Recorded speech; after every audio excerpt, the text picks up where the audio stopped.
کان عبداللہ ہوا ابن مسعود حیث اطلق، چونکہ مطلقاً عبداللہ کا لفظ بولا گیا ہے، اور علم حدیث میں جب مطلقاً عبداللہ بولا جائے تو مراد عبداللہ بن مسعود ہوتا ہے۔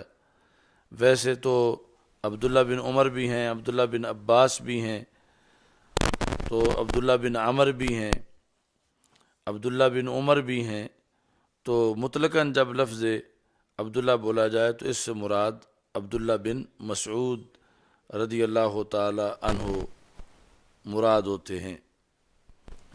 تو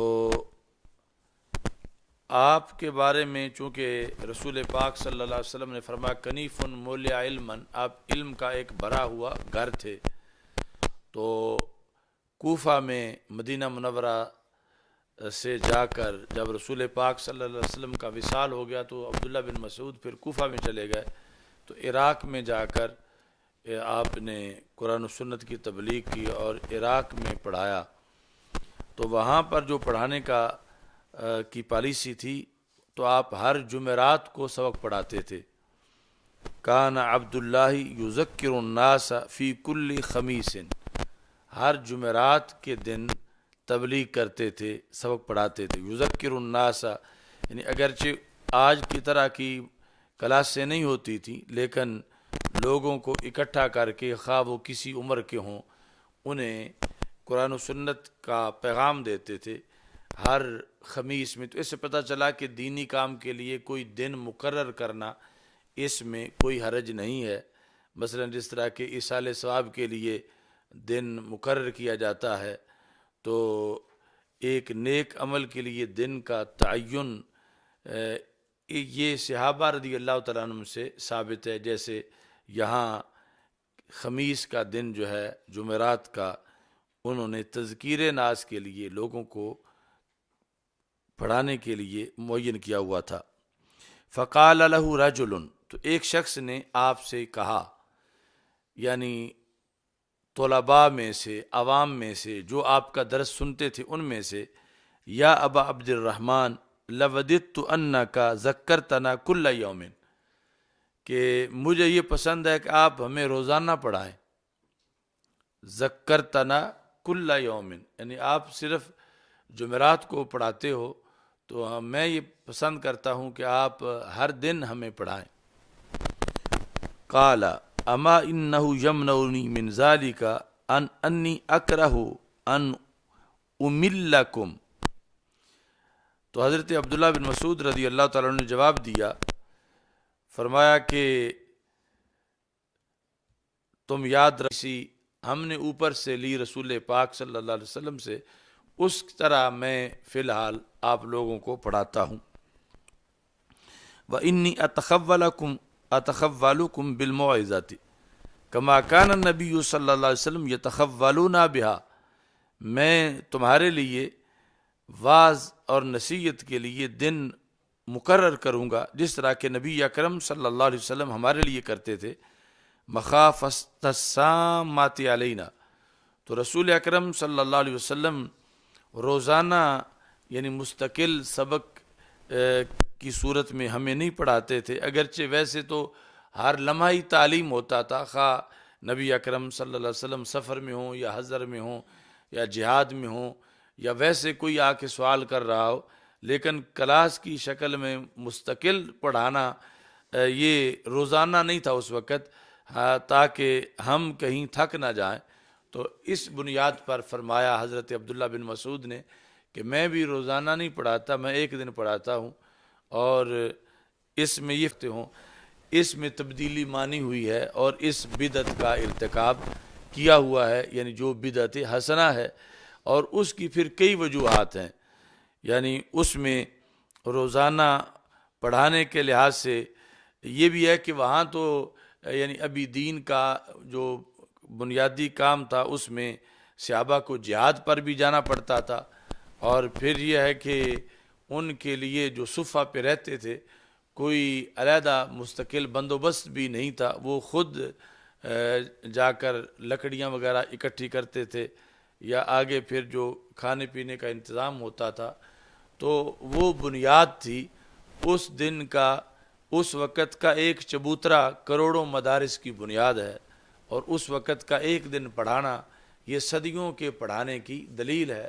تو اس بنیاد پر یعنی جو آگے زمانہ جو بدلتا گیا تو حالات میں تبدیلی آئی، اور حالات میں تبدیلی کے لحاظ سے یہ بھی آیا کہ وہ رسول پاک صلی اللہ علیہ وسلم سے پڑھتے تھے یا پھر صحابہ سے پڑھتے تھے، تو ان کا پڑھانا اور بعد والے مدرسین کا پڑھانا یہ برابر نہیں، یعنی اسی طور پر بھی رسول پاک صلی اللہ علیہ وسلم مثال کے طور پر ایک دن پڑھا دیں تو ہمارے کئی سالوں کے پڑھانے سے وہ زیادہ ہے، اور اس سے جو انوار و تجلیات پڑھنے والوں کو ملتے تھے۔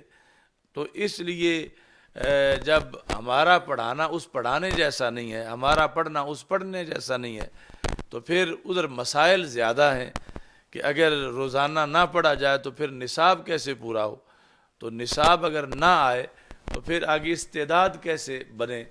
اس لیے یہ پھر طریقہ جو ہے وہ اختیار کیا گیا۔ لیکن کل یہ بتایا گیا آپ کو کہ بر صغیر پاک و ہند میں یعنی ہفتے میں 2 یا 3 دن کا بھی نصاب رہا کہ باقی دن پکایا جائے اور 2 یا 3 دن کلاس ہو، مگر اب جس طرح کے نصاب میں بھی تبدیلیاں اور پھر مصروفیات کے لحاظ سے اس میں مزید کئی عوامل پیش نظر ہیں، تو اس لیے بھی روزانہ پڑھایا جاتا ہے کہ آج تو اگر روزانہ نہیں پڑھائیں گے تو پھر یہ اس طرح ہے کہ جیسے کھیتوں کو پانی لگانے کے لیے ایک بار اگر بند کر دیا جائے تو دوسری بار آنے تک پہلے خشک ہو چکا ہوگا اور تیسرے دن تک تو بنجر ہو چکا ہوگا۔ تو اس واسطے یعنی جو پڑھ رہے ہیں انہیں روزانہ پڑھایا جائے تاکہ ان کا یہ سلسلہ جاری رہے، یہ بنجر نہ ہو جائے، ورنہ اگر درمیان میں انقطاع آ جائے گا تو پھر نئی رکاوٹیں شیطان کی طرف سے پیدا ہو جائیں گی۔ ایک دن انقطاع ہوگا تو تھوڑی رکاوٹیں ہوں گی، 2 دن گزر جائیں گے، پھر مزید 3 دن گزر جائیں گے، ہو سکتے سارے بوریہ بستر باندھ کے گھروں کو چلیں کہ جو ہے اب جو ہے وہ ضرورت ہی نہیں ہے پڑھنے کی، یا اس طرح کوئی شیطان دلوں میں بات ڈال دے۔ تو اس لیے بھی تسلسل ضروری ہے تاکہ درمیان میں شیطان کو مداخلت کا موقع کم ملے اور پڑھائی کا نظام جو ہے وہ جاری رہے۔ تو اس وقت کے حالات اور تھے، آج کے حالات اور ہیں، وہ ہم سے کروڑوں بار افضل تھے، ہم ان سے کروڑوں بار درجہ ادنا ہے۔ تو ہماری کمزوری کے پیش نظر یہ ہے کہ ہم روزانہ پڑھیں تو یہی ہمارے لیے اچھا ہے، اور اسی سے ہم جو ہے وہ منزل تک پہنچ سکیں گے۔ تو یہ بھی یعنی جس طرح مساجد کی تعمیر کا مسئلہ آگے بخاری میں آ رہا ہے کہ اس در پابندی لگائی گئی کہ چونا گچ مسجدیں آرائش و زبائش والی نہ بنائی جائیں، لیکن آج بنائی گئیں تاکہ دین کی دھاک بیٹھ سکے اور شوکت اسلام کا اظہار ہو۔ اچھا جی، لیکن اس سے یہ پتہ چلا کہ علم کے بارے میں شوق اسی وقت ہی انگڑائیاں لے رہا تھا کہ ہمیں زیادہ ٹائم دیا جائے اور روزانہ پڑھایا جائے۔ تو حضرت عبداللہ بن مسعود رضی اللہ تعالی عنہ نے یہ پالیسی رکھی کہ شوق ہی رہے تو اچھا ہے، کہیں یہ شوق جو ہے وہ زائل نہ ہو۔ تو اگر شوق ہوگا تو پھر ایک دن کلاس کے ساتھ بھی باقی دن یہ خود بہت زیادہ پڑھیں گے اور اس ایک دن کا اہتمام کریں گے، اس کے لیے تیاری کریں گے۔ باب من یرید اللہ بہ خیرا یفقہہ فی الدین، اللہ جس سے بھلائی کا ارادہ کرتا ہے تو رب ذوالجلال اس کو دین کی فقاہت عطا کر دیتا ہے۔ تو پیچھے بھی یہ حدیث گزر چکی ہے، اب نئی سند کے ساتھ اس کو بیان کیا ہے۔ حضرت حمید بن عبد الرحمن کہتے ہیں کہ میں نے حضرت امیر معاویہ رضی اللہ تعالی عنہ کو سنا، سمعت معاویہ خطیبا، درحال کہ آپ خطبہ دے رہے تھے، تو آپ کو میں نے سنا، آپ کہہ رہے تھے سمعت النبی صلی اللہ علیہ وسلم، میں نے رسول اکرم صلی اللہ علیہ وسلم سے سنا ہے، یقول، آپ فرما رہے تھے من یرید اللہ بہ خیرا، اللہ کسی سے کسی طرح کی خیر کا بھی جب ارادہ کرتا ہے تو اس کو دین کی فقاہت دیتا ہے۔ یعنی اللہ کے ہاں کسی کو نوازنے کا یہ طریقہ ہے کہ اللہ اس کو دین کا علم دے دیتا ہے. یعنی اگرچہ مال دنیا کا یا دیگر چیزیں بھی نوازشات ہیں، لیکن اللہ کی سب سے پسند یہ چیز ہے کہ میں جسے نوازوں تو میں اسے دین کا علم دوں. تو اس بنیاد پر اس کو فضیلت علم کے اندر ذکر کیا گیا. آگے وَإِنَّمَا أَنَا قَاسِمٌ وَاللَّهُ يُعْطِي، فرمایا کہ میں تقسیم کرنے والا ہوں، اللہ عطا کرنے والا ہے. اچھا جی، تو یہاں پر پہلی بار حضرت امیر معاویہ رضی اللہ تعالیٰ عنہ کا ذکر آیا حدیث کی روایت کے لحاظ سے.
تو امام کرمانی نے کہا کہ حضرت امیر معاویہ رضی اللہ تعالیٰ عنہ نے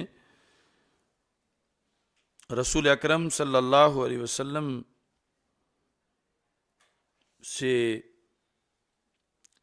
163 حدیثیں روایت کی ہیں.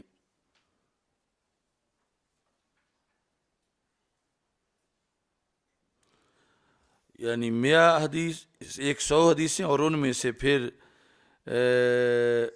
163 حدیثیں مجموعی طور پر ہیں، جن میں سے امام بخاری نے 8 حدیثیں ذکر کی ہیں صحیح بخاری میں.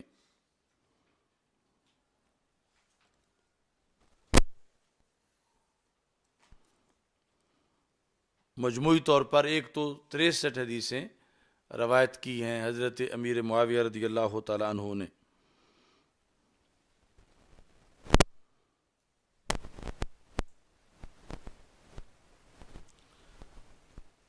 کہتے ہیں وَكَانَ عِنْدَهُ إِزَارُ رسول اللہ صلی اللہ علیہ وسلم وَرِدَاؤُهُ وَقَمِيصُهُ، کہ حضرت امیر معاویہ رضی اللہ تعالیٰ عنہ کے پاس رسول پاک صلی اللہ علیہ وسلم کا تہبند مبارک تھا اور آپ کی چادر مبارک اور قمیص مبارک.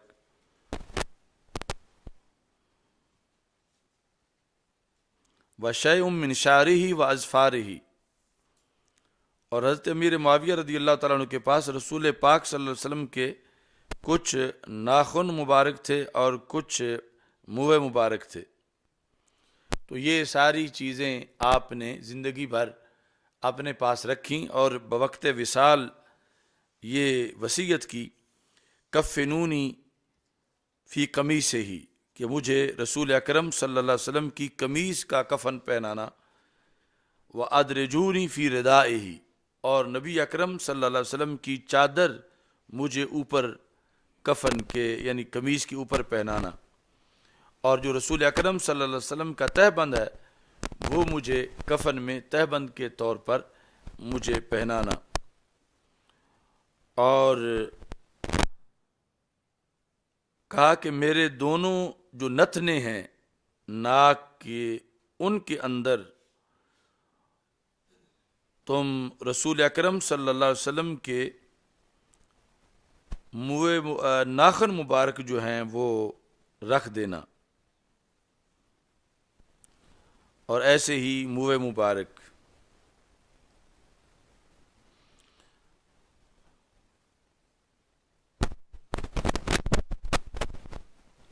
اور جو مواضع سجود ہیں، یعنی سجدے میں جو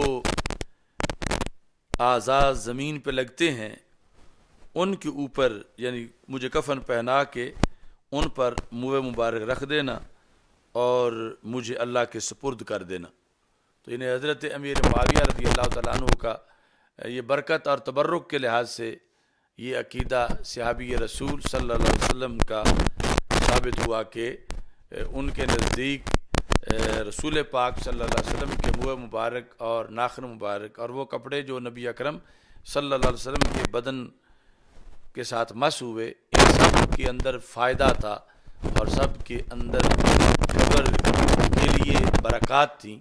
تو اس چیز کی آپ نے اپنے ساتھیوں کو وصیت کی۔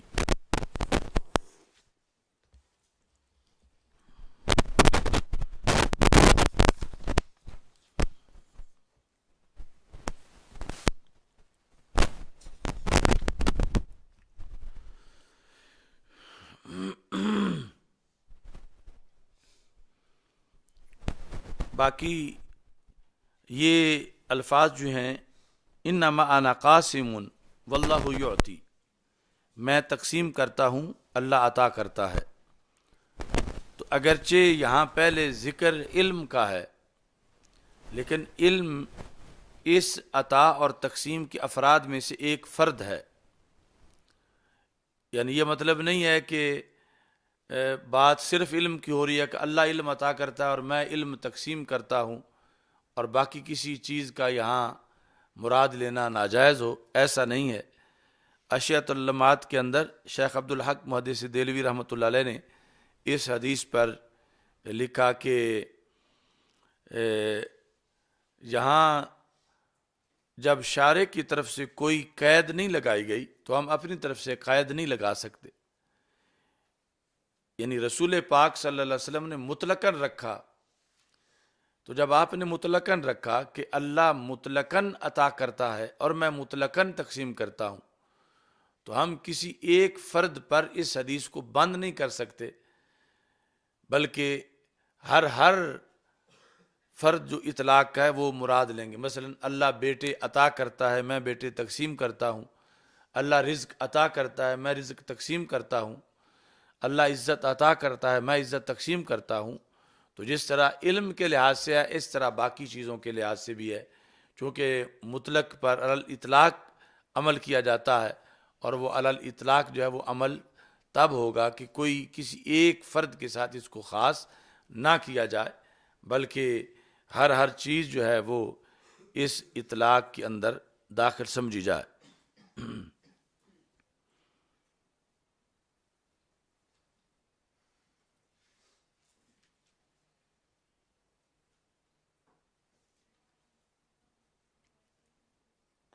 وَلَن تَزَالَ هَذِهِ الْأُمَّةُ قَائِمَةً عَلَى أَمْرِ اللَّهِ۔ تو یہ حدیث خطبات ختم نبوت میں سے بھی ہے کہ رسول پاک صلی اللہ علیہ وسلم کی وہ تقریریں جن کا تعلق ختم نبوت کے ساتھ تھا، چونکہ باقی انبیاء کرام علیہم السلام صرف اپنے وقت کی بات کرتے تھے، گفتگو کرتے وقت انہیں پتہ تھا کہ جب ہم چلے جائیں گے تو اللہ کی اور نبی بھیجے گا، تو پھر بعد والے مسائل وہ اپنے طریقے سے کنٹرول کریں گے۔ تو ہم جب تک ہیں، ہم نے ان کو اس وقت تک گناہوں سے بچانا ہے اور ان کو رستہ دکھانا ہے۔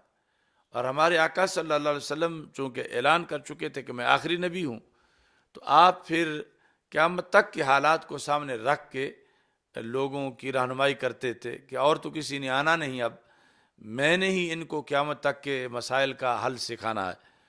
تو اس واسطے آپ گفتگو کرتے وقت صرف اس وقت کے حالات جو 14 صدیاں پہلے تھے ان پر ہی گفتگو نہیں فرماتے تھے، بلکہ اس کے علاوہ قیامت تک کے حالات پر بھی بحث کرتے تھے۔ تو اس طرح آپ نے خبر دیتے ہوئے یہ صحابہ کو بتا دیا کہ اگرچہ صدیوں بعد قیامت آئے گی، مگر میں گارنٹی دیتا ہوں کہ قیامت تک میرے دین میں میری امت جو ہے اس کا امر مستقیم رہے گا۔ یہ پہلی امتوں کی طرح نہیں ہوگی کہ یہ کافر ہو جائیں، مشرک ہو جائیں اور قرآن کی آیتیں بیچ دیں اور اس طرح یہ پہلی امتوں کی طرح ڈوب جائیں۔ ایسا نہیں ہے۔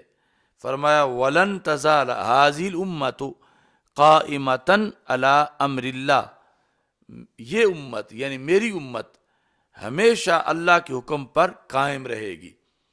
اتنا یقین تھا رسول پاک صلی اللہ علیہ وسلم کو اپنی امت کی پختگی پر کہ اگرچہ لوگ گمراہ بھی ہوں گے، مختلف قسم کے فتنوں کا شکار بھی ہو جائیں گے، مگر امت کی ایک بڑی جماعت وہ حق پر قائم رہے گی، وہ کبھی بھی حق کا رستہ نہیں چھوڑیں گے۔ تو لن تزال هذه الامة قائمة على امر اللہ، تو یہ بھی ہماری دلیل ہے عقیدہ توحید میں کہ جو فتویٰ شرک ہے ابن عبد الوہاب کا، اگر اس کو سچا سمجھا جائے، امت واقعی مشرک ہو گئی ہے، تو پھر تو پہلی امتوں کی طرح یہ بھی امت ڈوب گئی اور اس کا بھی کچھ نہ بچا، تو پھر نہ اسے یہود پر فضیلت حاصل ہے نہ نصارہ پر فضیلت حاصل ہے۔ لیکن یہ امت آج بھی امت توحید ہے اور اس امت نے دین بچایا ہے، قرآن محفوظ رکھا ہے۔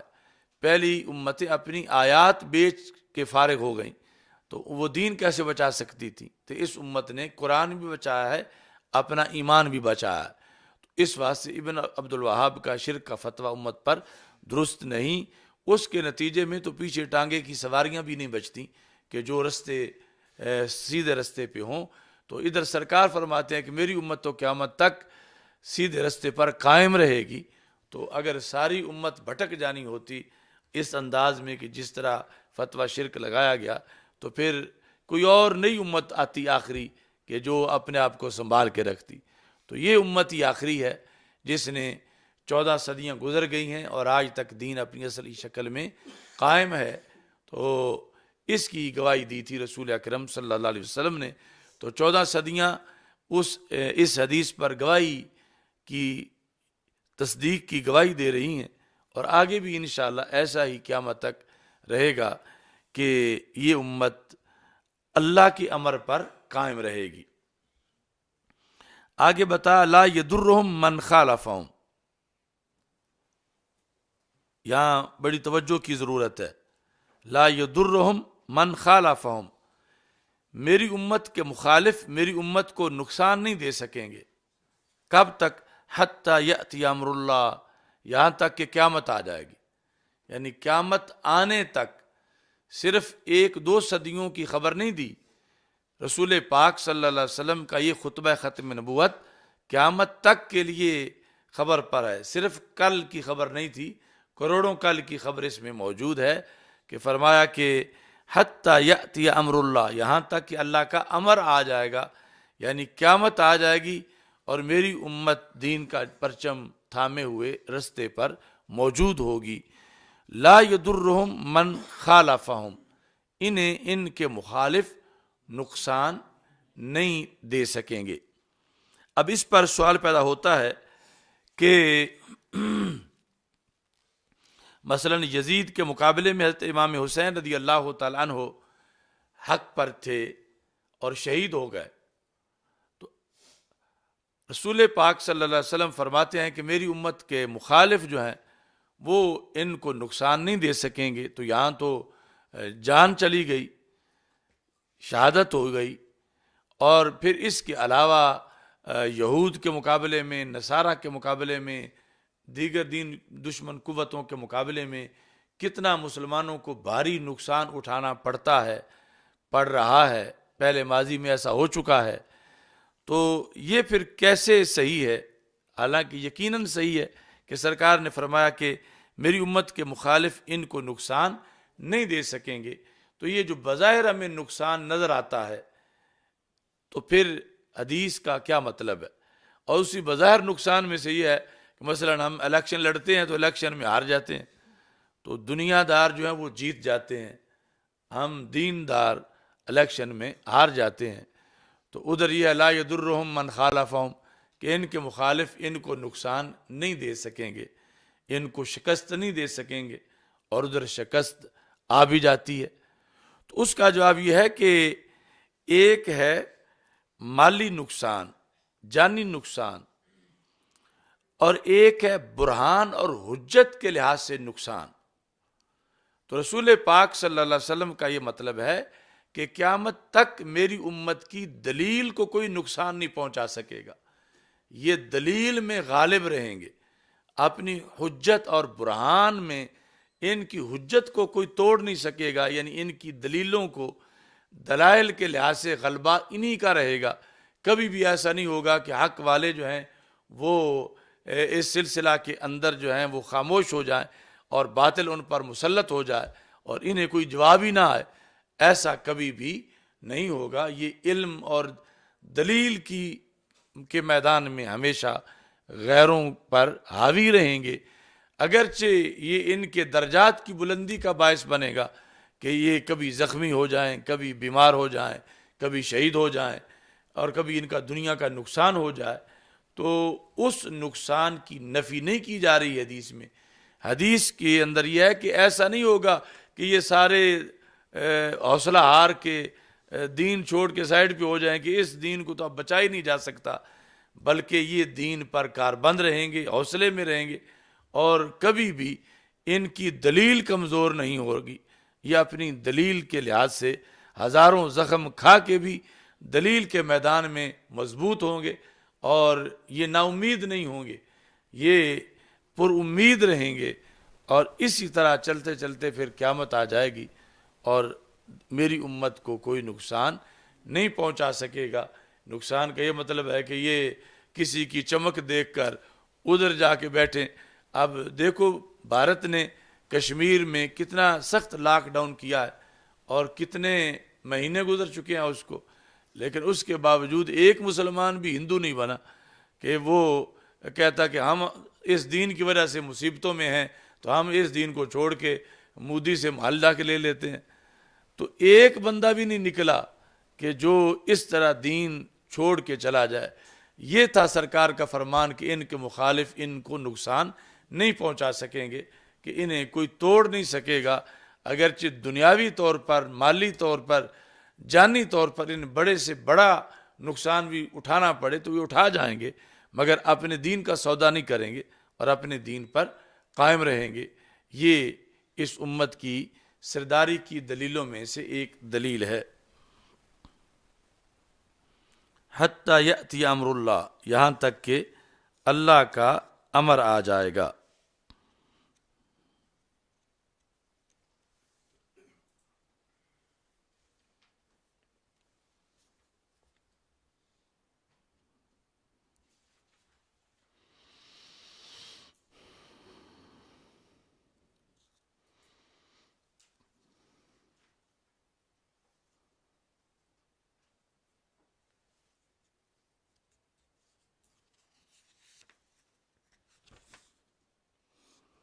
آگے ہے الفہم فی العلم، علم کے اندر فہم حاصل کرنا۔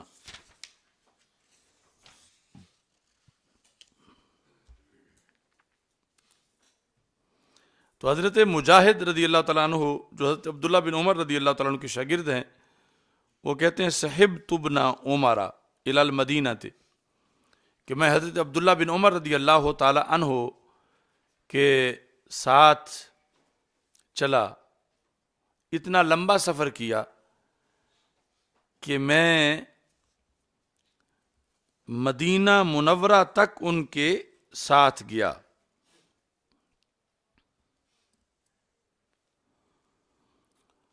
فلم اسمع یحدث عن رسول اللہ صلی اللہ علیہ وسلم الا حدیثا واحدہ، اتنے لمبے سفر میں نے ان سے صرف ایک حدیث سنی،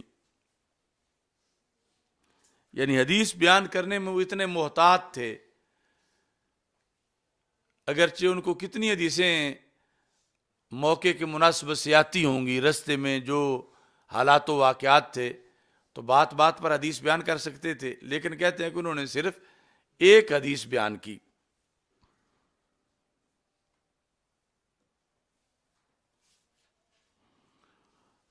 اچھا جی، اور وہ حدیث جو آگے یہاں یہ ذکر ہے کننا عند النبی، یہ وہ ایک حدیث ہے جو انہوں نے بیان کی۔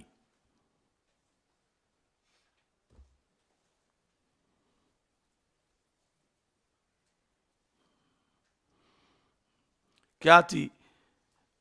کننا عند النبی صلی اللہ علیہ وسلم، ہم رسول پاک صلی اللہ علیہ وسلم کے پاس بیٹھے ہوئے تھے، فأوتي بجمار، تو رسول پاک صلی اللہ علیہ وسلم کے پاس جمار کو لایا گیا۔ جمار یعنی وہ کھجور کے تنے میں جو چربی جیسی چیز ہوتی ہے اوپر والے حصے میں، وہ لائی گئی رسول پاک صلی اللہ علیہ وسلم کے پاس۔ تو نبی اکرم صلی اللہ علیہ وسلم نے فرمایا کہ درختوں میں سے ایک درخت ایسا ہے کہ اس کی مثال مسلمان جیسی ہے۔ تو صحابہ سے فرما بتاؤ وہ کون سا درخت ہے؟ تو ابن عمر کہتے ہیں فاردت ان اقول هذه النخلہ، میں نے ارادہ کیا کہ میں بتاؤں وہ کھجوری ہے جس کی مثال مسلمان جیسی ہے، یعنی جیسے مسلمان بہار خزاں مرض صحت ہر حالت میں اس کے ایمان کے پتے نہیں جھڑتے، یہ سدا بہار رہتا ہے، یہ نہیں کہ اس کو اللہ نوازے تو پھر تو یہ رب کو سجدے کرے، اور اگر اللہ آزمائش میں ڈالے تو یہ شکایتیں شروع کر دے۔ تو حقیقی مسلمان جو ہے وہ ہمیشہ یہ نغمہ فصل گل و لالا کا نہیں پابند، بہار ہو کہ خزاں لا الہ الا اللہ۔ تو اس بنیاد پر ادھر کھجور ہے کہ جس کے پتے نہیں جھڑتے، خزاں میں بھی وہ ہری بھری رہتی ہے، اور پھر قد و قامت کے لحاظ سے بھی وہ انسان جیسی ہے، اور جیسے انسان کا سر کٹ جائے تو نہیں بچتا، تو ایسے کھجور کا سر کٹ جائے تو وہ بھی نہیں بچتی۔ تو اس طرح کر کے کہتے ہیں میرے ذہن میں تو آ گیا کہ یہ کھجور کا درخت ہے۔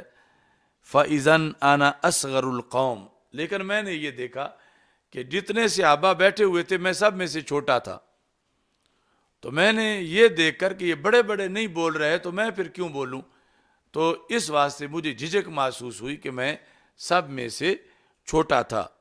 فسکت تو میں خاموش ہو گیا۔ قال النبی صلی اللہ علیہ وسلم ہی النخلہ، تو رسول پاک صلی اللہ علیہ وسلم نے خود جواب دیا کہ وہ کھجور ہے کہ جو مسلمان کی مثال ہے۔ اچھا جی، تو یہ علم میں فہم ہے۔ علم میں فہم مطلب یہ ہے کہ ماقبل کو دیکھنا چاہیے، جب کوئی بات ہو تو اس سے ماقبل ریلیٹڈ کون سی چیز ہے۔ کہ جب رسول پاک صلی اللہ علیہ وسلم نے یہ سوال فرمایا ہے کہ درختوں میں سے ایک درخت مسلمان جیسا ہے، تو یہ جب لفظ بولیں تو اس سے پہلے کیا صورتحال چل رہی تھی؟ تو پہلے کی صورتحال میں یہ ہے کہ کھجور کا جو شہم ہے، چربی جیسی وہ حلوے جیسی چیز وہ لائی گئی جو کھجور کے تنے کے اندر ہوتی ہے، تو اس سے آگے فوراً یہ سوال ہوا۔ تو فہم یہ ہے کہ یہاں سے ہی سمجھ جانا چاہیے کہ یہ پھر وہ بات کھجور کی ہو رہی ہے، کیونکہ کھجور کی ایسی چیز آئی، آگے رسول پاک صلی اللہ علیہ وسلم نے یہ سوال فرما دیا، تو لہٰذا بندے کو حالات و واقعات پر تبصرہ کرتے ہوئے متصل چیز کے ساتھ فوراً رابطہ کرنا چاہیے حالات کا، کہ پھر نتیجہ نکالنا آسان ہو جاتا ہے۔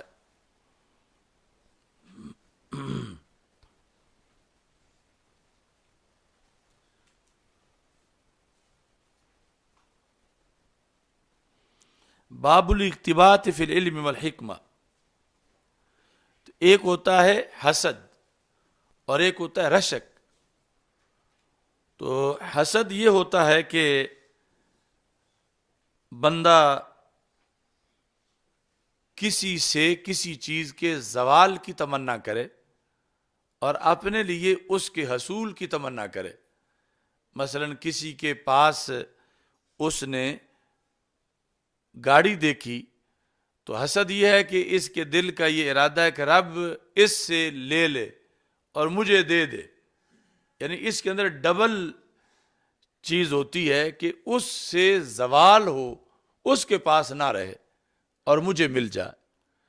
اور رشک یہ ہوتا ہے کہ جس میں اگلے سے زوال کا ارادہ نہیں ہوتا، صرف یہ ہوتا ہے کہ رب مجھے بھی عطا کرے، اس کے پاس بھی رہے اور اللہ مجھے بھی عطا کرے۔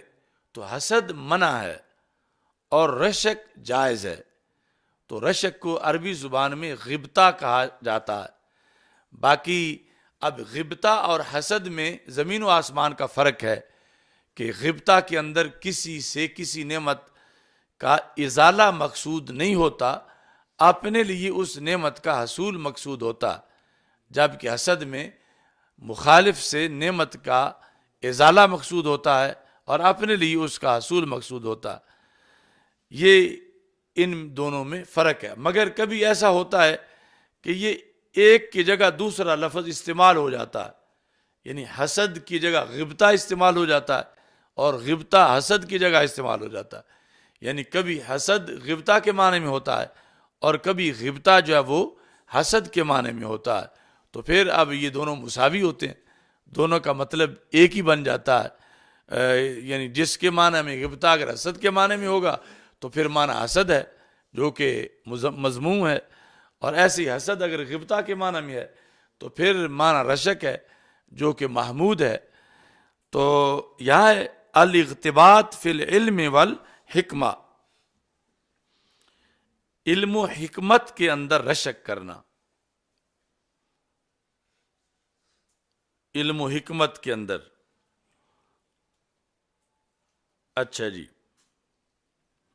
وقال عمر رضی اللہ تعالی عنہ، ابھی یعنی یہ صحابہ کے اقوال پیش کر کے تو بعد میں حدیث مسند امام بخاری جو ہے وہ پیش کریں گے۔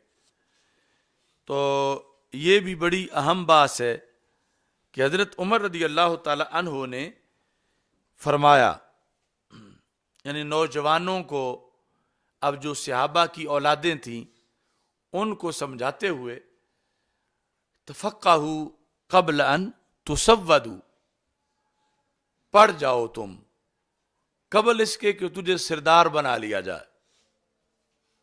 یعنی اگر تمہیں سردار بنا لیا گیا تو پھر پڑھنا مشکل ہو جائے گا، پھر وہ سرداری جھجک بن جائے گی۔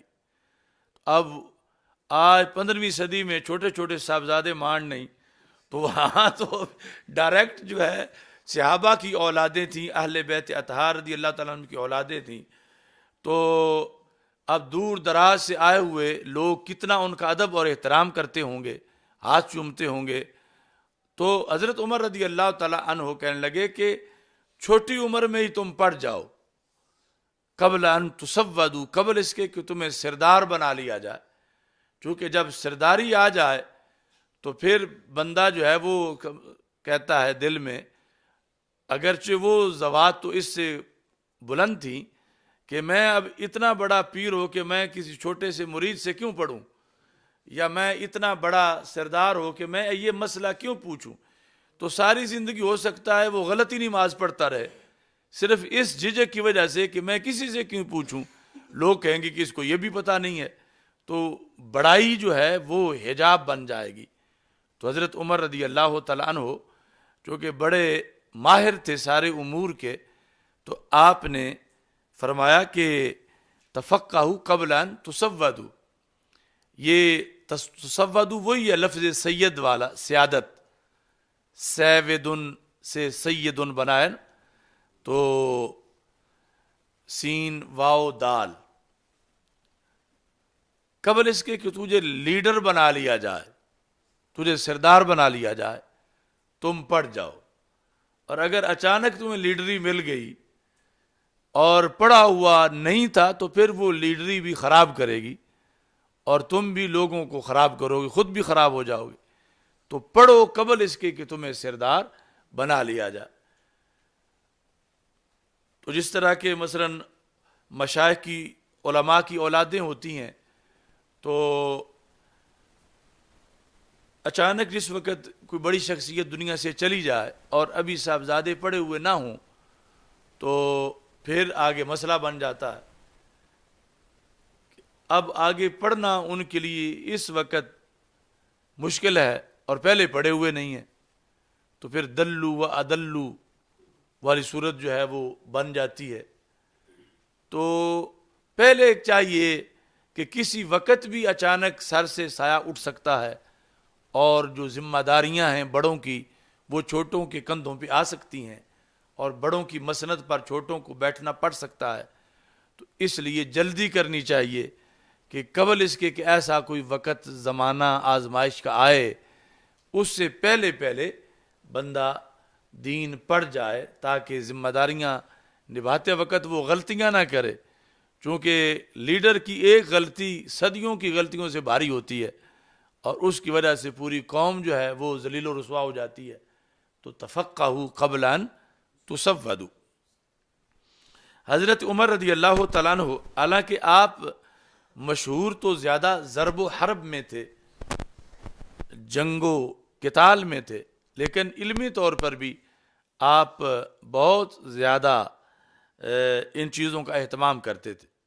آپ ایک جگہ گزر رہے تھے تو بچے تیر اندازی کر رہے تھے، چونکہ شریعت میں ٹریننگ لینا عسکری یہ بھی ضروری ہے اور تیر اندازی کے بڑے فضائل ہیں شریعت میں. اور تیر اندازی کے بارے میں یہاں تک ہے کہ جیسے قرآن پڑھ کے بلانا جرم ہے، ایسے تیر اندازی سیکھ کے بلا دینا یہ بھی جرم ہے، چونکہ اس وقت کی یعنی فضائی برتری جو جنگوں میں کسی کو حاصل ہوتی تھی وہ تیر اندازی سے حاصل ہوتی تھی. آج کسی کی بری فوج کتنی بھی دلیر ہو اور اس کے پاس سہولتیں ہوں، اسلحہ ہو، لیکن اوپر سے فضائی فوج جو بم مار مار کے تباہ کر دے تو بری فوج کچھ بھی نہیں کر سکتی. تو اس وقت بھی ڈنڈے سوٹے کلہاڑی اور یہ جو نیزے کے ساتھ لڑائی تھی اس پر فیصلہ نہیں ہوتا تھا، اصل تیروں کی لڑائی سے غلبہ حاصل ہوتا تھا، چونکہ تیر کافی دور سے مارا جا سکتا ہے تو جن کے تیر انداز اچھے ہوتے تھے وہ غالب آ جاتے تھے. تو اس واسطے شریعت میں پھر تیر اندازی کو بڑا فروغ دیا گیا. وَأَعِدُّوا لَهُم مَا اسْتَطَعْتُم مِّن قُوَّةٍ، یہ جو آیت ہے اعدوا لهم ما استطعتم من قوہ، کہ تم دشمنوں کے لیے پہلے تیاری کر کے رکھو. من قوہ، تو الا القوہ یا رمج، صحابہ کہتے ہیں کہ آیت میں قوت سے مراد تیر اندازی ہے، جس طرح کہ آج اسی قوت سے مراد یہ فضائی برتری حاصل کرنا ہے. اس وقت تیر اندازی تھی تو بچے تیر اندازی میں مصروف تھے. تو ایک بچے نے جب تیر مارا تو نشانے پہ نہ لگا، تو حضرت عمر رضی اللہ تعالیٰ عنہ کو بڑا غصہ آیا کہ مسلمانوں کا بچہ ہے اور مسلمان جہادی ہوتے ہیں اور اس کا تیر جو ہے وہ نشانے پہ نہیں لگا. تو آپ نے اس کو ڈانٹا تو بچے نے آگے سے جواب دیا، یعنی معذرت پیش کی کہ کیوں مجھ سے غلطی ہوئی. تو جو جواب دیا وہ اس میں نحوی طور پر غلطی کر دی. تو بچے نے کہا نحن متعلمین، کہ امیر المومنین آپ غصہ نہ کریں، ہم کوئی تربیت یافتہ نہیں ہیں، ابھی تو ہم ٹریننگ حاصل کر رہے ہیں. تو اب اگر تیر نشانے پہ نہیں لگا تو کوئی بات نہیں، ابھی تو ٹریننگ حاصل کر رہے ہیں. لیکن متعلمون کی جگہ متعلمین کہہ دیا، نحن متعلمین کہہ دیا، یعنی خبر کو منصوب بنا دیا. نحن مبتدا، متعلمون خبر، خبر مرفوع بنانی تھی تو متعلمین کہہ دیا. تو متعلمین کہنے پر جس وقت ٹھیک ہے تو متعلمین جس وقت کہا تو حضرت عمر رضی اللہ تعالی عنہ نے فرمایا لا خطاؤک فی کلامک اشد علینا من خطائک فی نضالک، فرمایا کہ تمہارے اس تیر والی غلطی سے مجھے اتنا افسوس نہیں ہوا جتنا اب اس غلطی سے افسوس ہوا ہے جو تم نے معذرت کرتے کرتے کر دی ہے. کہ لا خطاؤک فی کلامک، کہ تم عربی و نسل ہو اور تمہیں یہ نہیں پتا کہ خبر مرفوع اس کو پڑھا جاتا ہے، اور متعلمون پڑھنا ہے، تم متعلمین پڑھ رہے ہو، تو لخطاؤک فی کلامک اشد علینا من خطائک فی نضالک، وہ نضال یعنی تیر مارنے میں جو غلطی تھی وہ چھوٹی تھی، یہ ہوتا ہے عذر گناہ بدتر از گناہ، کہ معذرت کرتے کرتے پہلے سے بھی زیادہ جو ہے وہ مسئلہ بنا دیا۔ تو اس بنیاد پر یعنی حضرت عمر رضی اللہ تعالیٰ عنہ یہ سارے امور پر بڑی گرفت کرتے تھے۔ تو اب یہ جو نوجوان جنریشن تھی اس وقت، انہیں آپ فرماتے تھے تفقہوا قبل ان تسودوا، کہ تم میں سے ہر ایک بڑا لیڈر بنے گا تو لیڈر بننے سے پہلے پہلے تم سیکھ جاؤ، فقاہت حاصل کرو۔ فتح الباری کے اندر یہاں پر اضافہ ہے اس قول میں،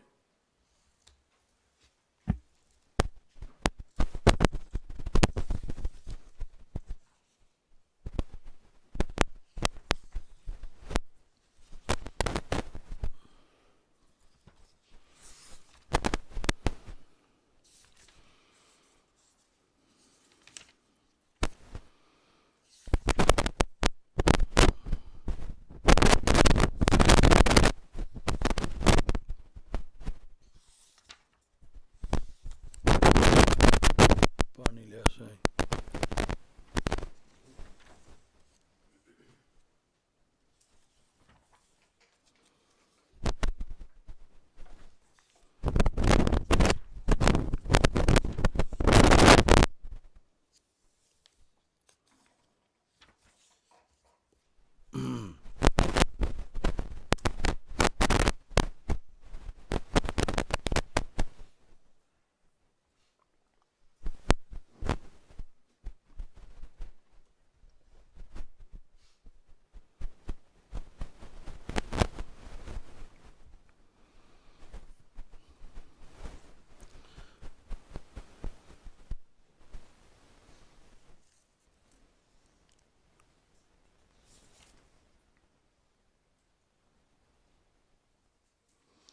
اب ان تسودوا تک یہ قول ہے حضرت عمر رضی اللہ تعالیٰ عنہ کا۔ آگے امام بخاری کا قول ہے، قال ابو عبداللہ، امام بخاری نے کہا، یعنی ابو عبداللہ یہ مراد ہوتا ہے امام بخاری۔ وبعد ان تسودوا، وبعد ان تسودوا، کہ اگر حادثہ ہو جائے کہیں تو اصل تو یہ تھا کہ سردار بننے سے پہلے پہلے پڑھ جاؤ، لیکن اگر تمہیں سردار بنا لیا جائے، ایسا کوئی ایمرجنسی ہو جائے تو پھر سردار بننے کے بعد بھی پڑھ لو۔ وبعد ان تسودوا، بعد اس کے کہ تجھے سردار بنا لیا جائے، اس کا عطف ہے پہلے پر۔ تو اصل تو یہ پہلے پڑھو، لیکن اگر نہیں پڑھ سکے تو سردار بنائے جانے کے بعد بھی پڑھو، چونکہ اگر سردار بنائے جانے کے بعد تم جھجک میں رہو تو پھر تباہی تباہی ہے، اپنے لیے بھی قوم کے لیے بھی۔ اصل تو یہ ہے کہ پہلے پڑھ جاؤ، اور اگر نہ پڑھ سکو تو بعد میں پھر سرداری کو، لیڈرشپ کو، اپنی بڑائی کو وہ حجاب نہ بننے دو علم دین کے حصول کے لیے، بلکہ پھر بھی اس میں اپنی عزت محسوس کرو کہ تم دین کا علم سردار بن کے بھی حاصل کر رہے ہو۔ اچھا جی،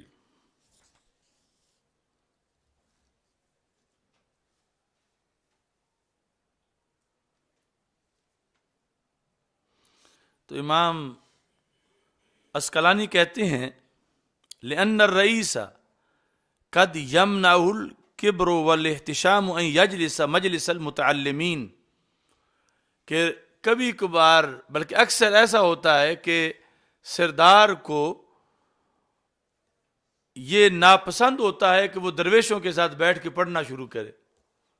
ان یجلس مجلس المتعلمین، کہ متعلمین کی مجلس میں بیٹھ کر وہ بھی پڑھے، تو وہ اپنی اونچی کرسی سے نیچے نہیں اترنا چاہتا، تو اس نتیجے میں محروم رہ جاتا ہے۔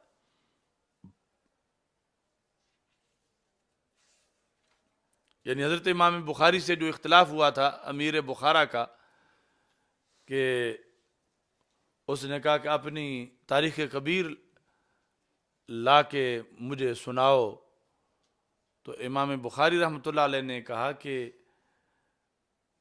میں علم کی تذلیل نہیں کرنا چاہتا، اگر تم نے سننی ہے تو مجلس علم میں آ جاؤ جہاں میں پڑھاتا ہوں۔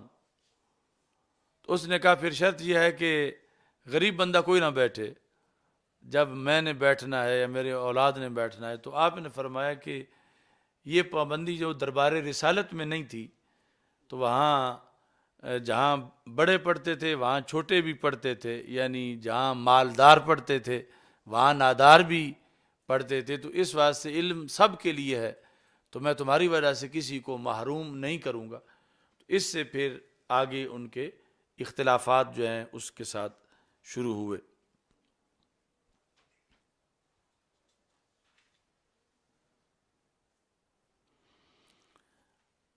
امام اسقلانی کہتے ہیں معناہ تفقہوا وانتم صغار، پڑھ جاؤ اس حالت میں کہ تم ابھی چھوٹی عمر میں ہو۔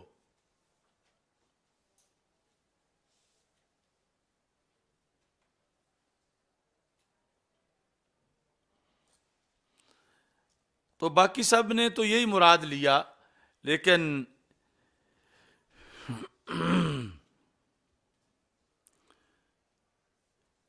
لغت کے ایک ماہر ہیں شمر، انہوں نے کہا کہ یہ جو ہے نا تفقہوا قبل ان تسودوا، اس کا معنی تفقہوا قبل ان تزوجوا، کہ شادی سے پہلے پہلے پڑھ جاؤ،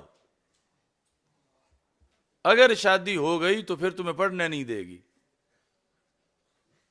شادی سے پہلے پہلے پڑھ جاؤ۔ یہ انہوں نے بخاری میں موجود حضرت عمر رضی اللہ تعالیٰ عنہ کے اس قول کا مطلب بیان کیا، تفقہوا قبل ان تسودوا اے تزوجوا، قبل اس کے کہ تمہیں سردار بنا لیا جائے، تمہاری شادی کر دی جائے۔ لیکن آگے آ گیا کہ وبعد ان تزوجوا، اور اگر پہلے نہیں پڑھ سکے تو پھر یہ نہیں کہ اب شادی کے بعد ممنوع ہو گیا ہے، تو پھر شادی کے بعد بھی کوشش کرو کہ تمہیں علم آ جائے۔ انہوں نے یہ معنی کیوں لیا؟ وہ کہتے ہیں فَإِنَّهُ إِذَا تَزَوَّجَ صَارَ سَيِّدَ أَهْلِهِ، کہ تسودوا والا جو لفظ ہے جب اس کی شادی ہو جاتی ہے تو اور نہیں تو کم از کم اپنی بیوی کا سردار تو بن جاتا ہے۔ اذا، جب اس کی شادی ہو جائے، سارا سیدہ اہل ہی، اپنی اہل یعنی اہل سے مراد اہلیہ، اپنی اہلیہ کے لیے تو وہ حضرت صاحب بن جاتا ہے، یعنی سردار۔ ولا سیما ان ولد لہ، اور بالخصوص اگر آگے اولاد بھی ہو جائے تو پھر ان کے لحاظ سے بھی وہ سید بن جاتا ہے۔ تو اس بنیاد پر یعنی ان کا یہ مذہب تھا اس قول کے تحت کہ طالب علمی میں شادی نہیں ہونی چاہیے، شادی سے پہلے پہلے پڑھنے والا کام مکمل کر لینا چاہیے، لیکن اگر ہو گئی تو پھر اس شادی کو پڑھائی میں رکاوٹ نہیں بننے دینا چاہیے، اور اس کے بعد بھی اپنی علمی منزل جو ہے وہ حاصل کرنی چاہیے۔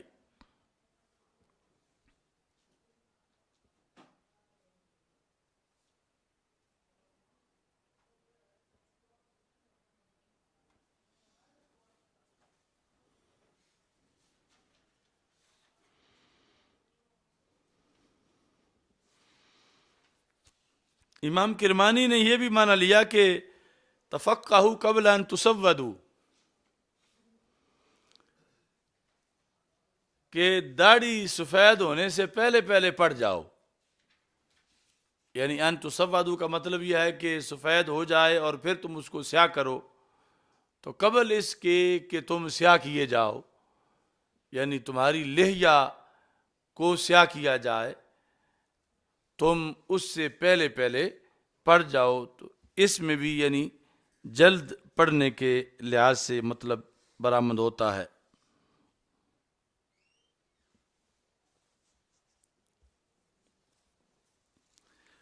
امام بخاری کہتے ہیں وبعد ان تسودوا، اور سرداری کے بعد بھی آگے دلیل دیتے ہیں وقد تعلم اصحاب النبی صلی اللہ علیہ وسلم فی کبر سنہم، کہ نبی اکرم صلی اللہ علیہ وسلم کے اصحاب نے بڑی عمر میں بھی پڑھا. یعنی وہ تو یعنی ایک صورتحال ایسی تھی کہ ایک بندہ 50 سال عمر ہے اور دائرہ اسلام میں داخل ہوا ہے، تو اب ظاہر ہے کہ اس نے اب 50 سال کی عمر میں ہی پڑھنا ہے. پہلے تو یہ وقت نہیں آیا، یا اعلان نبوت نہیں ہوا تھا، یا ان کے نصیب میں ابھی تاخیر تھی. تو بہرحال جس بنیاد پر بھی، لیکن یہ تو ثابت ہوا کہ بڑی عمر میں صحابہ نے پڑھا ہے. تو عمر کی بڑائی اگر حقیقی طور پر دیکھا جائے تو رکاوٹ نہیں بنتی، یعنی رکاوٹ ہونا ایک دھوکہ ہے انسان کے لیے، اور جو سمجھدار ہے وہ پھر اس کو رکاوٹ نہیں بننے دیتا. اس بنیاد پر جو ہے وہ بڑی عمر کے باوجود جو ہے وہ صحابہ رضی اللہ تعالی عنہم نے علم حاصل کیا، کہ جب علم عمر میں وہ بڑے ہو چکے تھے.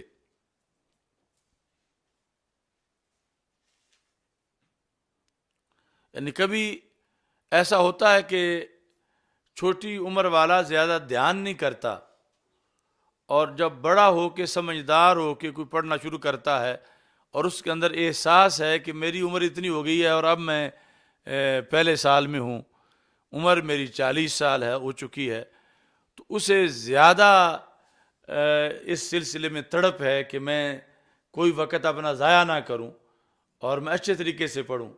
تو ہو سکتا ہے کہ پھر بڑی عمر میں وہ تیزی سے پڑھ جائے، یا جو پڑھے اچھی طرح پڑھ جائے. تو یعنی ایسا بھی ہو سکتا ہے، لیکن جو رائج دستور ہے اکثریت کے لحاظ سے وہ یہی ہے کہ چھوٹی عمر کے اندر سفر جو ہے وہ شروع کیا جائے تو اچھا ہے. مسافر شب کو چلتے ہیں، جو جانا دور ہوتا ہے، تو دور کی منزل پہ پہنچنے کے لیے وقت پر سفر کا آغاز کرنا چاہیے. لیکن کبھی احساس جو ہے وہ بندے کو اتنا بیدار کر دیتا ہے کہ جب بہت سا وقت گزر چکا ہو تو وہ اتنا تیزی سے پھر اس کو کور بھی کرتے ہیں. یہ حضرت محدث اعظم پاکستان قدس سر العزیز آپ یعنی ایف اے کر کے پٹوار کا کورس کر چکے تھے. جب مولانا حامد رضا صاحب یہاں لاہور میں آئے تو ان کا کوئی جلسہ آپ نے سنا، اور اسی کے ساتھ یعنی محدث اعظم لاہور میں کسی بھرتی کے لیے آئے ہوئے تھے، وہ جو کورس کیا ہوا تھا اس کے لحاظ سے، تو یہاں تقریر سن کے ان کے ساتھ ہی چلے گا پڑھنے کے لیے. تو اس طرح کر کے اب بڑی عمر تھی اور سارا فیلڈ ہی اور تھا، سکول کا پڑھے ہوئے تھے اور عمر کافی بڑی ہو چکی تھی. یعنی ویسے تو پرائمری کے بعد پڑھنا شروع کرتے، اور اب وہ ملازمت کے سلسلہ میں آئے ہوئے تھے، اور آگے پھر ذہن بدلا، اور پھر کتنے لوگوں کی علم کا وہ سبب بنے، اور کس انداز میں اچھے طریقے سے انہوں نے پڑھا کہ وہ جو احساس تھا اور جو اچانک شوق پیدا ہوا، تو اس کے نتیجے کے اندر یعنی یہ اس جہت کی مثال ہے کہ تاخیر سے شروع کرنے کے باوجود منزل پہ پہلے پہنچ گئے اور اچھے طریقے سے اپنی تعلیم مکمل کی.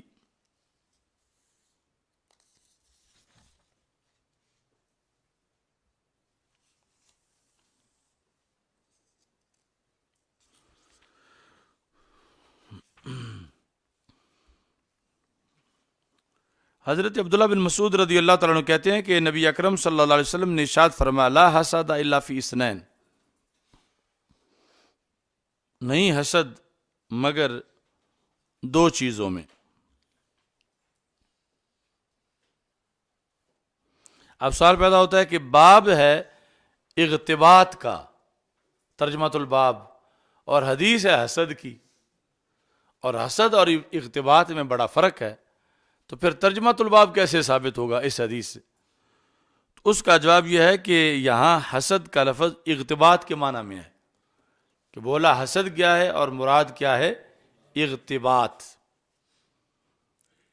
کہ نہیں ہے رشک مگر دو چیزوں میں، ایک تو وہ بندہ جس کو اللہ نے مال دیا تو فَسُلِّطَ عَلَىٰ هَلَكَتِهِ فِي الْحَقِّ، تو اس کو اس مال پر مسلط کر دیا گیا کہ جہاں دین کے لیے ضرورت ہو یہ اس کو خرچ کرے۔ یعنی ہر بندہ مال والا وہ قابل رشک نہیں، وہ مال والا قابل رشک ہے کہ جو مال صحیح رستے پہ، دین کے رستے پہ خرچ کرے، تو پھر اس مالدار پہ رشک کرنا جائز ہے۔ اور دوسرا وہ بندہ جسے اللہ تعالیٰ نے حکمت عطا کی، فَهُوَ يَقْضِي بِهَا، تو وہ اس حکمت کے لحاظ سے فیصلے کرتا ہے، وَيُعَلِّمُهَا، اور دن رات وہ پڑھاتا رہتا ہے، وہ کسی نہ کسی طریقے سے اس علم کو آگے تقسیم کرتا ہے، تحریر، تقریر، تدریس کے لحاظ سے، تو اس بندے پر رشک کرنا چاہیے۔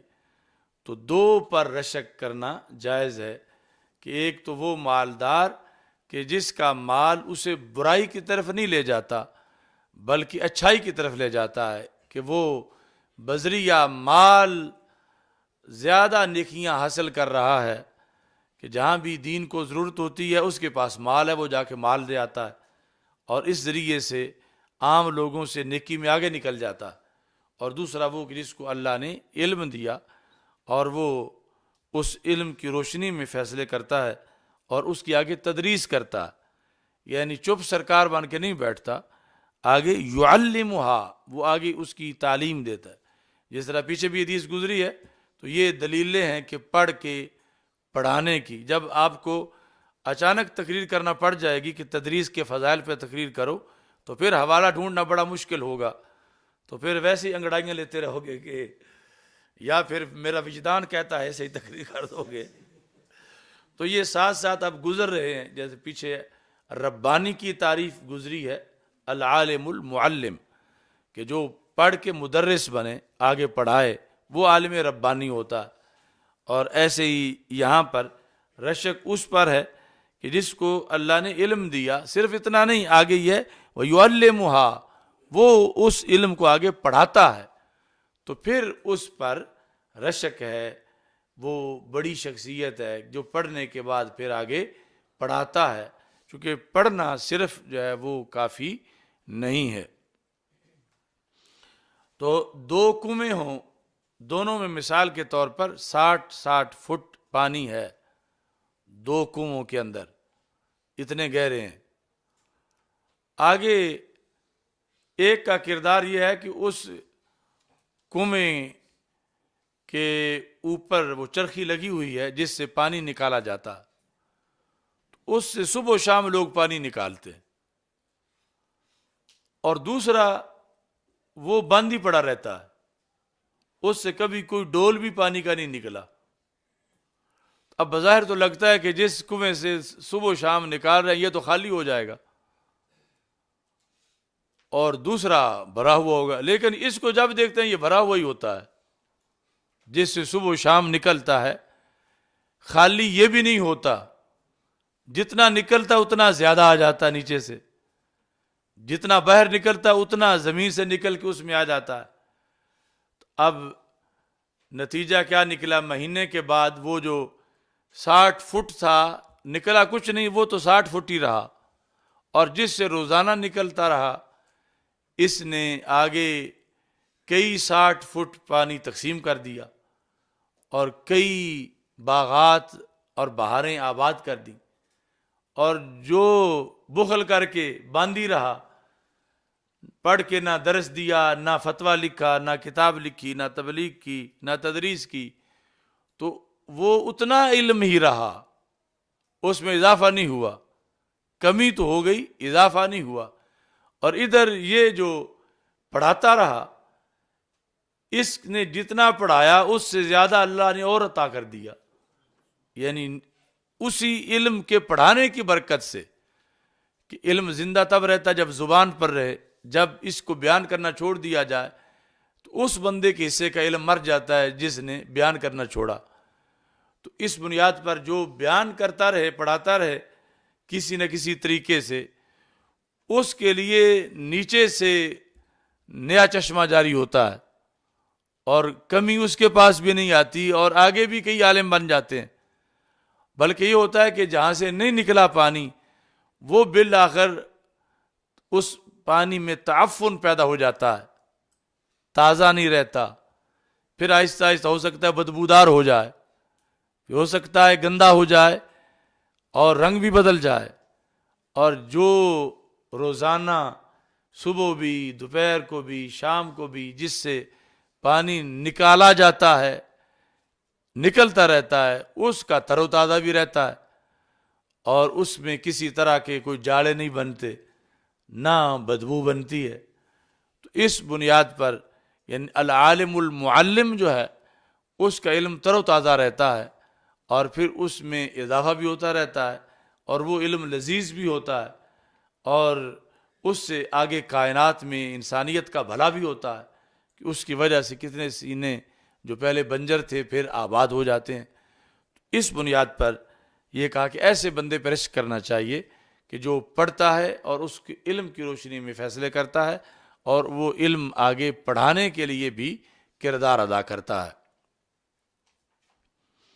تو یہ ہمارے سامنے کی بات ہے کہ کئی ایسے علماء کے جو طالب علمی کے زمانے میں بڑے ماہر تھے اپنے کلاس فیلوز میں، مگر جب صرف 5-6 سال ہی انہوں نے نہ پڑھایا تو پھر ناکارہ ہونے لگے۔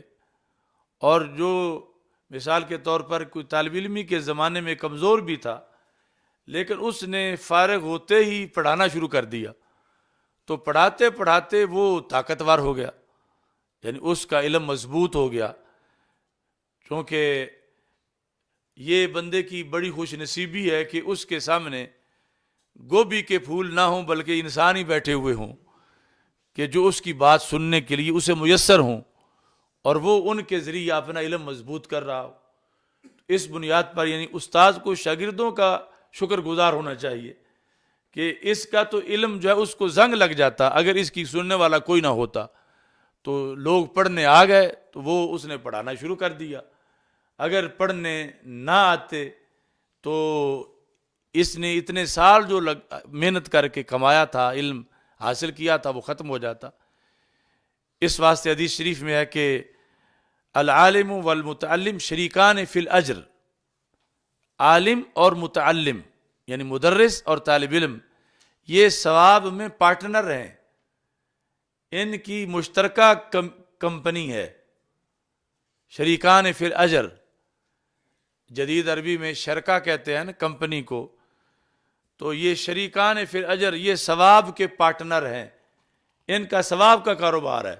ایک پھٹی کس طرف بیٹھتا ہے، دوسرا اس طرف بیٹھتا ہے، تو دونوں دین سے منسلک ہوتے ہیں، تو رب دونوں کو ہی نواز دیتا ہے، اور دونوں جو ہیں ان کو اجر ملتا ہے۔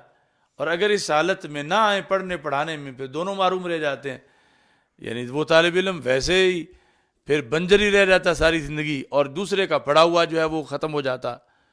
اور جس وقت یہ اس رشتے میں منسلک ہو جاتے ہیں تو پھر دونوں پر اللہ راضی ہو جاتا ہے، اور دونوں کے لیے آگے رب ذوالجلال اپنے فضل کے دروازے کھولتا ہے۔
باقی جیسے پیچھے آیا انما اللہ موتی وانا قاسم،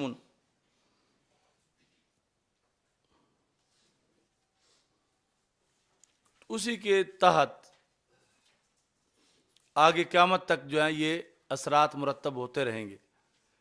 یعنی جس طرح رسول پاک صلی اللہ علیہ وسلم نے صحابہ کے اجتماع میں پڑھاتے وقت کسی کو کسی پر فضیلت نہیں دی، یعنی سب کو ایک جیسا پڑھایا ہے، لیکن اس پر اثر مرتب کرنے میں رب نے فرق رکھا ہے. یہ امام عینی نے کہا کہ اعلم ان النبی علیہ الصلوۃ والسلام اعلم اصحابہ انہ لم یفضل فی قسمت ما اوحی اللہ الیہ احدا من امتی علی احد. جو رب نے وحی کی، اس وحی کے اندر رسول پاک صلی اللہ علیہ وسلم نے وحی پہنچانے میں کسی کو کسی پر ترجیح نہیں دی کہ میں نے فلاں کو تو بتانا ہے فلاں کو نہیں بتانا، سب کو ہی بتایا. بل سوا فی البلاغ وعدل فی القسمت، برابر بلاغ کیا اور تقسیم میں بھی عدالت کی. انما اللہ معطی وانا قاسم، تقسیم میں عدالت کی، لیکن جو تیار ہوئے تو ان میں درجات کا فرق تھا.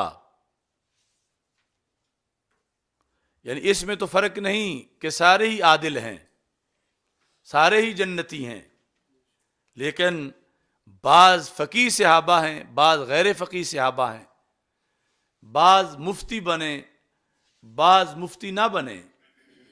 اگرچہ ان میں سے جو سب سے کم درجے کا ہو، حالانکہ ان میں کوئی کم درجے کا نہیں، وہ بھی بعد والوں سے کتنا افضل ہے، لیکن وہاں آپس میں ان کے درجات ضرور تھے. اس واسطے کہتے ہیں انما التفاوت فی الفہم، جو صحابہ کی جماعت میں تفاوت ہے وہ فہم علم میں ہے، فہم علم میں. یعنی رسول پاک صلی اللہ علیہ وسلم نے حد بندی نہیں کی کہ یہ تو سنیں فلاں سائڈ پہ کر دو، ان کو میں نہیں سنانا چاہتا یا ان کو تھوڑا سنانا چاہتا ہوں، سب کو برابر سنایا. لیکن تفاوت فہم میں واقع ہوا من طریق العطا، وہ رب کی عطا کی بنیاد پر فہم میں تفاوت تھا. تفاوت کس طرح؟ وَلَقَدْ كَانَ بَعْضُ الصَّحَابَةِ رضی اللہ تعالی عنہم يَسْمَعُ الْحَدِيثَ فَلَا يَفْهَمُ مِنْهُ إِلَّا الظَّاهِرَ الْجَلِي، کہ بعض صحابہ وہ تھے حدیث سنتے تھے تو صرف جو ظاہری معنی تھا وہ سمجھتے تھے. وَيَسْمَعُ آخر مِنْهُمْ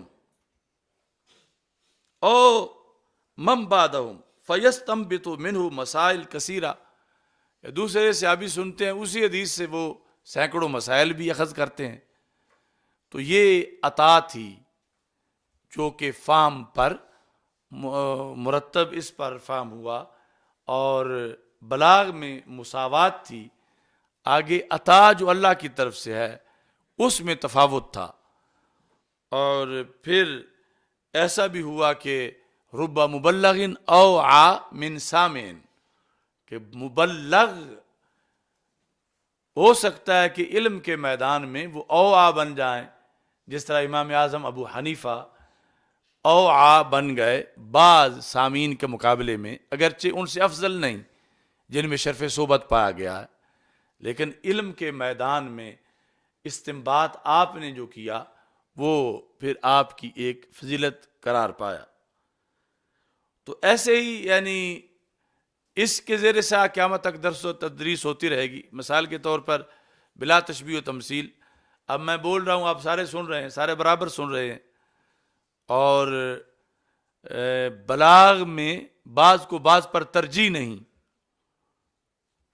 بلاغ میں تدریس میں بعض کو بعض پر ترجیح نہیں. لیکن کل جب آپ فارغ التحصیل ہو کے جائیں گے تو تفاوت موجود ہوگا. یعنی ایک ہی کلاس کے فارغ التحصیل ہونے والوں میں زمین و آسمان کا فرق ہو سکتا ہے، تو وہ فرق پھر عطا کی بنیاد پر ہے. یعنی پڑھانے میں تو عدالت کی گئی، آگے اس پر عطا جو ہے وہ اللہ کی طرف سے ہے کہ کس کو کتنا انہی لفظوں سے فہم حاصل ہوا، کس نے پہلے کتنی تیاری کی تھی، کتنا مطالعہ کیا تھا رات کو، یا اس سے پہلے اس کی علوم اسلامیہ میں کتنی تیاری تھی، اور پھر وہ دورہ حدیث پڑھ رہا تھا.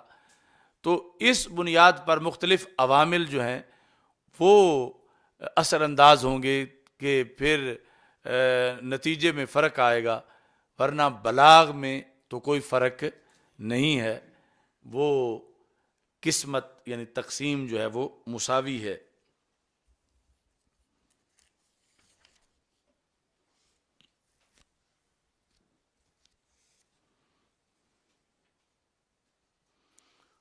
تو بھٹا جانتے ہو جس میں اینٹیں بنتی ہیں،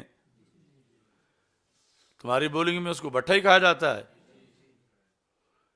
اچھا، بلوچی میں بھی بھٹا ہی ہے، سندھی میں کوئی بھی سندھی بیٹھا ہے؟ یہ تو بلوچ ہے سائیں. تو بھٹا جو ہے، حضرت حافظ الحدیث رحمۃ اللہ علیہ کے پاس میں بیٹھا ہوا تھا، یعنی بالکل بچپن میں. تو ایک شہر کے لوگ آئے کوئی خطیب لینے کے لیے، تو انہوں نے شرائط بیان کی کہ ایسا ہو ویسا ہو ایسا ہو. وہ یعنی زیادہ شرائط تھیں کہ اچھا پڑھا ہوا ہو. تو حضرت حافظ الحدیث رحمۃ اللہ علیہ نے انہیں اس موضوع پر بات کرتے کرتے سمجھایا پنجابی میں کہ ہم نے یہ جو دارالعلوم کیمپ کیا ہوا ہے نا، یہ اس طرح جس طرح کے بھٹے میں اینٹیں تیار کی جاتی ہیں. تو اب مالک جو اینٹیں تیار کرتا ہے اس کا یہ مطلب نہیں ہوتا کہ اس کی مرضی ہے کہ کچھ کھگری بن جائے، کچھ کچی رہ جائیں، تھوڑی سی پکی ہوں. اس کا تو یہ ارادہ ہے کہ ساری اول نمبر کی نکلیں، لیکن نتیجہ جب نکلتا ہے تو کچھ اول ہوتی ہیں، کچھ دوم ہوتی ہیں، کچھ کچی رہ جاتی ہیں، کچھ ٹوٹ جاتی ہیں، کچھ کھگری بن جاتی ہیں. تو آپ نے فرمایا کہ اس طرح پھر ہم تو کوشش کرتے ہیں، لیکن آگے کئی اس میں عوامل ہوتے ہیں. تو یہ قسمت سے کوئی اول بنتا ہے، کوئی دوم بنتا ہے، اور کوئی اندر رہ کے گرمی لے کے بھی کچا ہی رہ جاتا ہے. تو بہرحال اس میں جو سبق سے پہلے کی رات ہوتی ہے اس کا بڑا دخل ہوتا ہے، اور حاضری محض جسمانی درکار نہیں ہوتی بلکہ ذہنی بھی درکار ہوتی ہے. تو آگے جا کر پھر خلوص اور للہیت اس پر اثر انداز ہوتے ہیں. من اخلص للہ 40 یوما انبت اللہ ینابیع الحکمہ علی لسانہ، کہ جس نے اللہ کے لیے 40 دن خلوص کیا تو اللہ اس کی زبان پر حکمت کے چشمے جاری کر دیتا ہے.